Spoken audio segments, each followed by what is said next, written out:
പഴയ കാലത്ത് നമ്മളെ പ്ലാറ്റിനം റെഡ്, ചില്ലി മൊസൈക്ക് അതില് ഏറ്റവും കൂടുതൽ ആരാധകരുള്ളതാണ് ഈ രണ്ട് ഐറ്റം, ചില്ലി മൊസൈക്കും പ്ലാറ്റിനം റെഡും. അപ്പൊ ചില്ലി മൊസൈക്ക് ഇവിടെ അത്യാവശ്യം നല്ല രീതിയിൽ ഇവിടെ ചെയ്യുന്നുണ്ട് കേട്ടോ, ബൾക്കായി ചെയ്യുന്നുണ്ട്. അത് വീടിന്റെ ആ ഒരു ബാക്കിലാണ് ചെയ്യുന്നത്. അപ്പൊ അത് ഇഷ്ടം പോലെ ഉണ്ട്, വലിയ വലിയ ബേസിൽ അത് നിറഞ്ഞ്. ഇതെല്ലാം ചില്ലി മൊസൈക്ക് ആണ്, നമ്മുടെ പഴയ ലൈനേജ് ചില്ലി അതെ. മൊസൈക്ക്, പുതിയ ലൈനേജ് അല്ല, പഴയ ലൈനേജ്. നന്നായിട്ട് പ്ലാറ്റിനം ഇറങ്ങുകയും ചെയ്യും, ശരിക്കും നല്ല ഇയറുണ്ട്. നമുക്ക് ബൾക്കായിട്ട് കൊടുക്കാൻ ലൈറ്റ് ആണ്. അത് ചില്ലി മൊസൈക്ക് ബേസിൽ മാത്രം ഇട്ടിരിക്കുക. നമുക്ക് സ്പേസ് കുറവാണ്, ബേസിലേക്ക് മാറ്റിയെന്നുള്ളൂ. പിന്നെ ഈ കറുത്ത ഡബ്ബാകുമ്പോൾ കുറച്ചുകൂടെ അവർക്ക് നല്ലൊരു കളർ, റെഡ് കളർ കിട്ടുന്ന അട്രാക്ഷൻ കളർ കയറി വരും. ഇയർ നന്നായിട്ട് കിട്ടുന്നുണ്ട്. നമുക്കൊരു ലിമിറ്റഡ് പേരാണുള്ളെങ്കിലും നല്ലൊരു ഭംഗി കളർ കയറി വരുന്നുണ്ട്. മെയിൻ ആയിട്ട് കളർ ഇമ്പ്രൂവ്മെന്റ് ആവുന്നുണ്ട്. നമുക്ക് ഇവിടെ ബാക്കിലൊക്കെ ഉണ്ട്, ചില്ലി മൊസൈക്ക് ഉണ്ട്.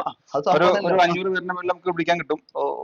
ചില്ലി മൊസൈക്ക് 500 പേര് ഉണ്ട് കേട്ടോ. അത് നമ്മൾ പഴയ കാലത്ത് അത് പ്ലാറ്റിനം കളർ ഫില്ലായി വരുന്നത് നല്ല അടിപൊളി, ഏത് കാലത്തും ആളുകൾ ചോദിച്ചു വരുന്ന ഒരു ഐറ്റം. നല്ല ഡിമാൻഡ് ആണ്. ഇപ്പൊ എല്ലാവരും പുതിയ ലൈനേജ് ഉള്ളൂ, പഴയ ലൈനേജ് കുറവാണ്. പഴയ ലൈനേജ് കീപ്പ് ചെയ്യുന്നത് വളരെ കുറവാണ്. പക്ഷെ ഇവിടെ പ്ലാറ്റിനം എടുത്ത ചില്ലി മൊസൈക്ക് ഓരോരോ ബേസിൽ വളരെ കുറച്ച് പേര് സെറ്റ് ആക്കിയിട്ടുണ്ട്. ആ സെറ്റ് ആക്കിയേണ്ട കാരണം എന്താ വെച്ചാൽ വളരെ പെട്ടെന്ന് നല്ല കളറും നല്ല ഇയറും കാര്യങ്ങളൊക്കെ അതിന് കിട്ടുന്നുണ്ട്. അതുകൊണ്ടാണ്. ഇപ്പൊ ഇത് എത്ര ബേസ് ഉണ്ട് ഇങ്ങനത്തെ? 75 ബേസ് ഉണ്ട്. ചില്ലി മൊസൈക്ക് മാത്രമുണ്ട്. അത് അടിപൊളി. ചില്ലി മൊസൈക്ക് മാത്രം ചെയ്യാൻ വേണ്ടിട്ട് 75 ബേസിലാണ് ചില്ലി മൊസൈക്ക് ചെയ്യുന്നത്, ആ ക്വാളിറ്റി മെയിൻറ്റെയിൻ ചെയ്യാൻ വേണ്ടിട്ട്. ഇത് HB red glass belly, HB red glass belly കോയിയാണ്. ഈ ഫീമെയിൽ ആണ് ഗ്ലാസ് ബെല്ലി തന്നെ. മെയില് ഗ്ലാസ് ബെല്ലി അല്ല, നോർമൽ ആയിട്ടിരിക്കും. ഫീമെയിൽ ആണ്, നമുക്ക് ട്രാൻസ്പെറന്റ് ആയിട്ടിരിക്കും. ഗ്ലാസ് ബെല്ലി എന്ന് പറഞ്ഞാൽ അതാണല്ലോ. Black knight dragon, dark knight dragon ആണെങ്കിലും എല്ലാം അടിപൊളിയാണ്. സൈഡിലും ഒക്കെ നല്ല പക്കയാണ്. നല്ലതായിട്ട് പ്ലാറ്റിനം കയറി ഫില്ലായിട്ട് വരും. നല്ല ടൈലും ആണ്. നമ്മൾ ചില്ലി മൊസൈക്കുമായി തന്നെ ഉള്ള ഒരു സംഭവമാണ് പ്ലാറ്റിനം റെഡ്. നല്ല ഇയർ കാണിക്കുന്നല്ലോ. നല്ല ഇയറാണിത്. അതിന്റെ ബോഡിയുടെ പകുതിയിൽ കൂടുതൽ ഇയർ കാണിക്കും.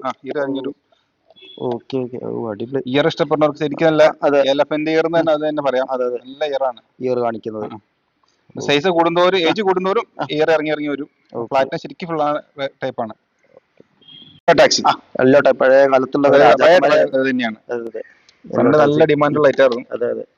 നമ്മളും പഴയ ഐറ്റംസ് കുറെ കീപ്പ് ചെയ്യുന്നുണ്ട്. ഇതൊന്നും ഇപ്പൊ നിലവിൽ ആറ്റം കയറി ഇല്ലാന്ന് തോന്നുന്നു. ഒന്നും കാണാനില്ല, കിട്ടാറില്ല കാര്യമായിട്ടൊന്നത്. പഴയ ഐറ്റം. ഇത് ബ്രസീലിയൻ റെഡ്. ഇത് റെഡ് ഇഷ്ടപ്പെടുന്നവർക്ക് എടുക്കാൻ പറ്റിയ ഐറ്റം ആണ്. AFR ഒക്കെ ആൽബിനോസ് പറ്റില്ല എന്നുള്ളവർക്ക് ചെയ്യാം. ഏകദേശം അതേ ഒരു റെഡ് കളർ വരും. അത്രയും ടൈല് തന്നെ വരും ചെയ്യും. പെട്ടെന്ന് ഡെത്ത് ആവൂല. നല്ല അത്യാവശ്യം ഇമ്മ്യൂണിറ്റി ഉണ്ട്. റെഡ് ഇഷ്ടപ്പെടുന്നവർക്ക് നല്ല ഐറ്റം ആണ്.